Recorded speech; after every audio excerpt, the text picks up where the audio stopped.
రాష్ట్రానికి వర్ష సూచన జారీ చేసింది వాతావరణ శాఖ. ద్రోణి ఆవర్తన ప్రభావంతో జిల్లాలో మరో 3 రోజులు రైన్ అలర్ట్ ఇచ్చింది. ఇప్పటికే జిల్లాలో కురుస్తున్న గాలివానలతో రైతాంగం అవస్థలు పడుతున్నారు. కల్లాల్లోని పంట తడవడంతో ఆందోళన చెందుతున్నారు. కాగా రైన్ అలర్ట్ తో ప్రజలు జాగ్రత్తగా ఉండాలని సూచించారు వాతావరణ శాఖ అధికారులు.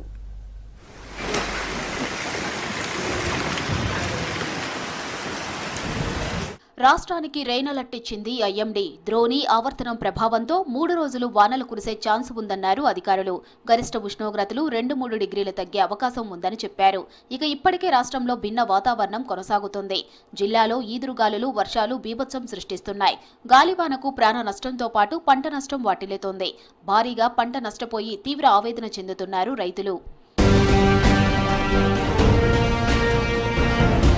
రాష్ట్రంలో మరో 3 రోజులు వానలు కురిసే ఛాన్స్ ఉన్నట్లు తెలిపింది ఐఎండీ. ఆదిలాబాద్, కొమ్రంభీం ఆసిఫాబాద్, భద్రాద్రి కొత్తగూడెం, ఖమ్మం, నల్గొండ, సూర్యాపేట, మహబూబాబాద్ జిల్లాలకు ఎల్లో అలర్ట్ ఇచ్చింది వాతావరణ శాఖ. జిల్లాలో తేలికపాటి నుంచి మోస్తరు వర్షాలు కురిసే అవకాశం ఉందన్నారు. ఇప్పటికే జిల్లాలోని పలు ప్రాంతాల్లో గాలివాన బీభత్సం సృష్టించింది. ఆదిలాబాద్ జిల్లాలో కురుస్తున్న అకాల వర్షాలు అన్నదాతలకు కంటి మీద కొనుకు లేకుండా చేస్తున్నాయి. ఆరుగాలం శ్రమించి పండించిన పంటల కల్లాలు, మార్కెట్లకు తీసుకువచ్చిన వడ్లు వర్షాలతో తడుస్తూ ఉండటంతో ఆందోళన చెందుతున్నారు రైతులు. ఓవైపు కొనుగోళ్లు ఎప్పుడు చేస్తారని, మరోవైపు వర్షంలో కొట్టుకుపోతాయనే టెన్షన్తో బతుకుతున్నారు. ఒక్కసారిగా వర్షం రావడంతో టార్పాలిన్ కవర్లు కప్పుతున్నారు. వర్షం అయిపోగానే మళ్లీ ధాన్యాన్ని ఆరబెడుతున్నారు రైతులు.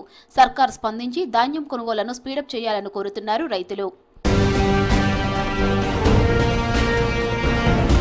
రాష్ట్రంలో కురుస్తున్న వర్షాలతో రైతన్నలకు భారీ నష్టం జరుగుతోంది. కల్లాల్లో ధాన్యం తడుస్తూ ఉండటంతో కాపాడుకునేందుకు తీవ్ర ఇబ్బందులు పడుతున్నారు. అకాల వర్షాలతో ప్రజలు అప్రమత్తంగా ఉండాలని సూచిస్తున్నారు వాతావరణ శాఖ అధికారులు.